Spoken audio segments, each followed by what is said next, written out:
Bapak Ibu serta saudara-saudara yang terkasih, kembali lagi kita berjumpa dalam renungan harian pada saat ini. Marilah pada saat ini kita bersama-sama sebelum memulainya kita berdoa terlebih dahulu. Tuhan Allah kami bersyukur kepadamu ya Tuhan untuk setiap hal yang boleh terjadi dalam hidup kami. Baik itu keberhasilan maupun kegagalan. Kami bersyukur bukan karena keberhasilannya atau karena kegagalan, tetapi di balik keberhasilan dan kegagalan kami ada cinta Tuhan yang selalu menyertai kami. Itulah yang membuat kami bersyukur untuk segala hal yang terjadi dalam hidup kami. Oleh sebab itu Tuhan, kembali lagi kami akan merenungkan sebagian dari firman Tuhan. Kiranya firman Tuhan ini boleh kembali menguatkan kami, memberikan satu pengharapan yang baru dalam kehidupan kami. Terima kasih Tuhan. Di dalam nama Tuhan Yesus Kristus kami berdoa. Amin. Bapak Ibu serta saudara yang terkasih, saya akan mengajak kita untuk merenungkan firman Tuhan hari ini yang terambil dari Rut.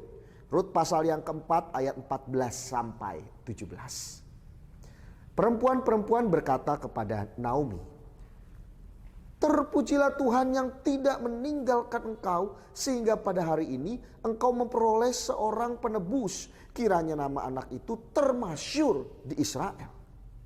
Dialah yang akan menyegarkan jiwamu dan memelihara engkau pada waktu rambutmu telah putih. Menantu yang mengasihimu telah melahirkannya.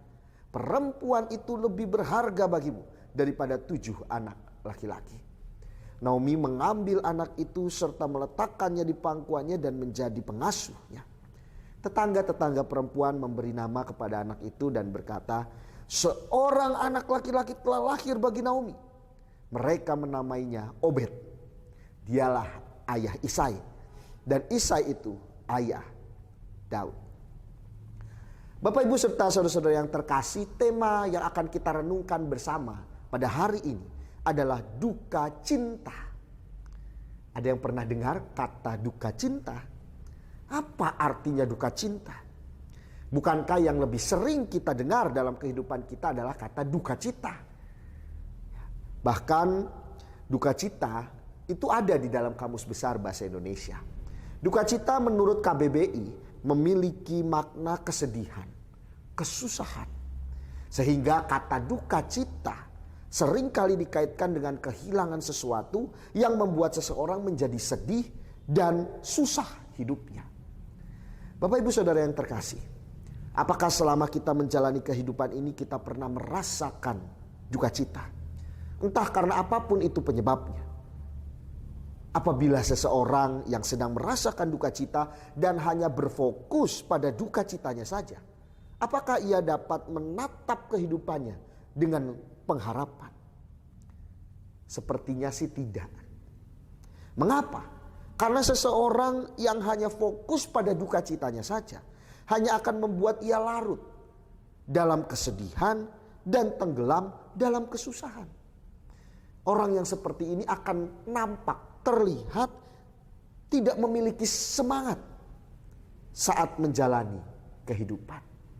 Ketika ia mengalami duka cita, seolah-olah dunianya runtuh. Tidak lagi ada harapan untuk ia jalani. Lalu bagaimana dengan setiap kita yang adalah pengikut Kristus? Bukankah sebagai pengikut Kristus kita tidak kebal terhadap duka cita? Pengikut Kristus juga bisa mengalami duka cita. Lalu sebagai pengikut Kristus, bagaimana kita merespon duka cita yang hadir dalam hidup kita? Bapak Ibu serta saudara yang terkasih, hari ini kita akan belajar bersama dari kisah Naomi, Rut, dan Boas. Kitab Rut hanya terdiri dari 4 pasal, namun memberikan pembelajaran yang sangat berarti di dalam kehidupan umat Tuhan, khususnya yang sedang kehilangan pengharapan karena duka cita. Dikisahkan di awal kitabnya bagaimana Naomi memiliki kehidupan yang membahagiakan. Ia memiliki suami, ia memiliki 2 anak laki-laki. Dan setelah itu 2 anak laki-lakinya menikah dan ia memiliki juga tambahan 2 menantu perempuan. Yang semuanya sayang kepada Naomi. Semuanya hidup dalam keadaan yang baik. Namun Bapak Ibu Saudara, sampai pada satu waktu suaminya meninggal. Dan setelah anak-anaknya menikah kurang lebih 10 tahun, meninggal jugalah kedua anak Naomi. Perjalanan hidup Naomi memperlihatkan bagaimana Naomi yang adalah umat Tuhan, tapi ia juga mengalami duka cita yang mendalam.